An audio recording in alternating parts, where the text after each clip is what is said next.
Hello everyone, welcome back to the channel. Today's video features one of the coolest weapons in our collection. And this is the PP-19-01 Vityaz.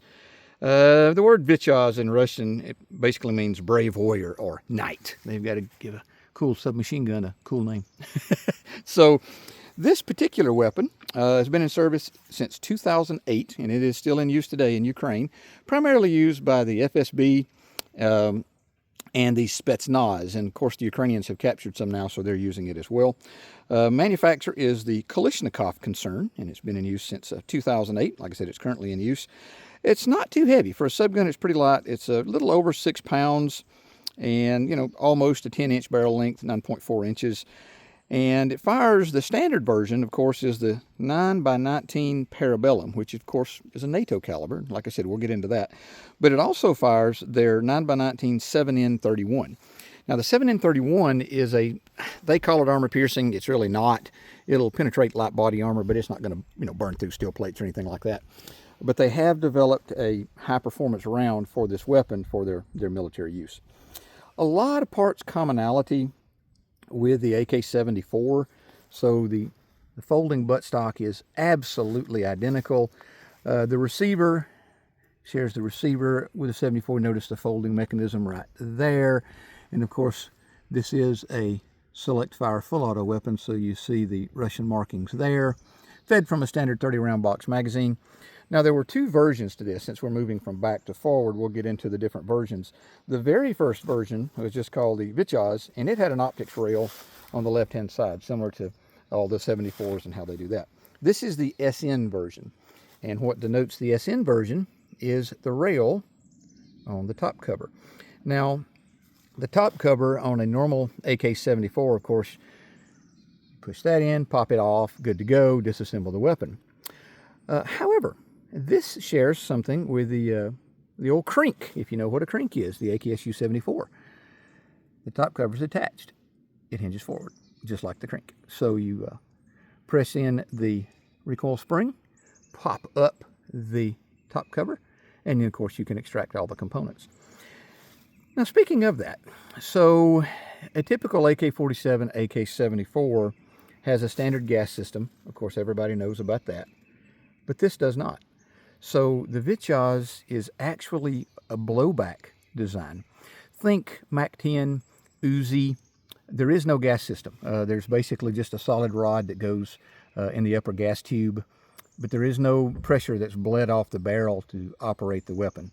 Complete blowback operation, which is, it's less complicated mechanically. It's lighter for sure. A lot of advantages to that. So that's why they incorporated that. So we're going to go around the other side of the weapon here so you can check this out. The sun is just rising here on the range this morning. Good close-up view of that top rail. And just like the 74, you notice the notch on the end of the stock there. So when that folds around, it catches right there. And that keeps the stock folded until you press on it just a little bit and it pops back open, and of course just a standard button to operate it. Standard 30 round box magazine. Really the only difference in the sights between this and the 74 is the markings on the sights. You're going to come out to about 200 meters here, and at that distance, that 9's gonna drop quite a bit on around to the front there. Interesting little muzzle brake. And a lot of times these have silencers on them. We're going to be getting a silencer for this, and a suppressor technically. There's no such thing as a silencer. They are suppressors. I've got to use the correct terminology here. And here's a view of this side of it. So a close-up on the selector lever for everybody. Just like the standard AK platform, standard AK selector, standard markings as you can see here. And just like, any other AK, so all the way down is semi-auto. And, folks getting new into the AK family, you may not know this. And if you have a semi-auto version and you don't have a machine gun, then this may provide you a little education. And make sure to check out the other video here on the channel featuring our RPK. Now, in that video, I do a deep dive on the selector lever of the AK, why the positions are the way they are, and why Kalashnikov designed them that way. But we'll go over just a little abbreviated version here. So on the AK family, on the machine gun version, all the way down is, of course, semi-auto.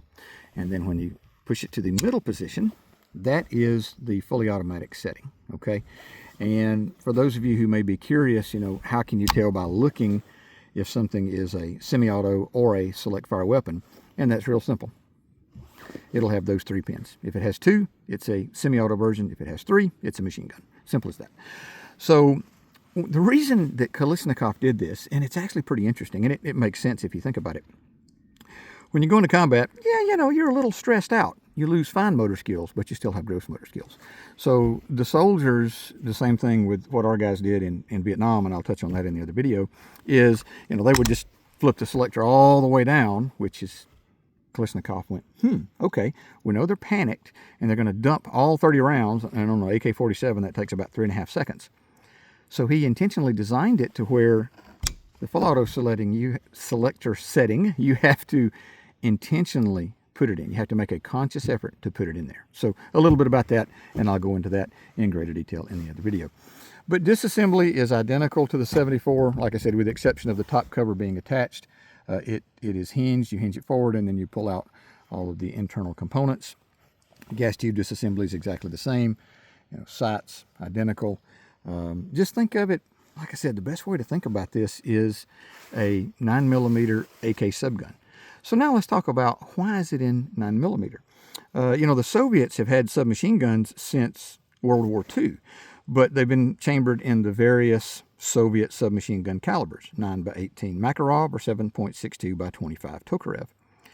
This is the first weapon in Russian military history to be designed in a NATO caliber, which to me kind of telegraphs Putin's intention when it comes to Europe. You know, if you're going to be invading NATO countries, you want to have access to their stockpiles of ammo, and they use 9mm. That's a standard NATO pistol caliber.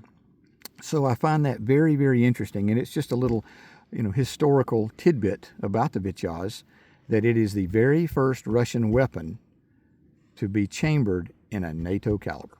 So yeah, very interesting there. Trigger's the same, you know, pistol grip, 74 pistol grip. Of course, you push that forward to detach the magazine. Standard 30-round box magazine. Nothing special there. We have a very upset hawk somewhere. Okay, he's mad.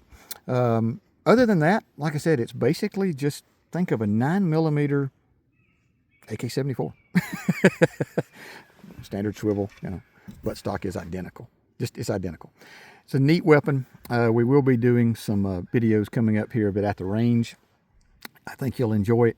This weapon has a pretty high rate of fire, just like any subgun. 800 rounds a minute is the standard rate of fire, so it's pretty high. So if you pull that trigger back, you've gone through 30 rounds in less than 3 seconds. It'll dump the mag in a hurry. So I hope you guys have enjoyed this short, hopefully, educational video about the Vityaz. I try to do entertaining and educational content here on the channel. If you did enjoy the video, please consider subscribing, and make sure to check out the other video that's featuring our RPK on a deep dive of why Kalashnikov designed the selector the way he did. Thanks for watching, and have a great day.